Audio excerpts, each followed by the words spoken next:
అతి తక్కువ వడ్డీ రేట్లకే పొందండి Punjab national bank home loans, car loans. Zero processing fee, zero documentation charges. వెంటనే మీ బ్రాంచ్ ని సంప్రదించండి.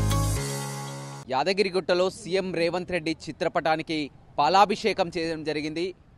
కొంతకాలం నుంచి కూడా విజయ డైరీని తెలంగాణలోని అన్ని ఆలయాలకు కూడా విజయ డైరీనే వాడాలని కూడా చెప్పడం జరిగింది. కానీ యాదాద్రి లక్ష్మీ నరసింహస్వామి ఆలయానికి కానీ గత కొన్ని సంవత్సరాల నుంచి కూడా ఎప్పుడో 30 ఏళ్ల నుంచి కూడా మదర్ డైరీనే వాడుతూ వస్తుండడం జరుగుతుంది. అయితే ఇప్పుడు విజయ డైరీ కాకుండా మదర్ డైరీ యాదాద్రి లక్ష్మీ నరసింహస్వామి ఆలయానికి ఆ మదర్ డైరీనే ఉపయోగించాలని రేవంత్ రెడ్డి తీసుకున్నటువంటి నిర్ణయంతో హర్షం వ్యక్తం చేస్తూ మదర్ డైరీ చైర్మన్ అదేవిధంగా కార్యకర్తలంతా కూడా ఆ సీఎం చిత్రపటానికి పాలాభిషేకం చేయడం జరిగింది.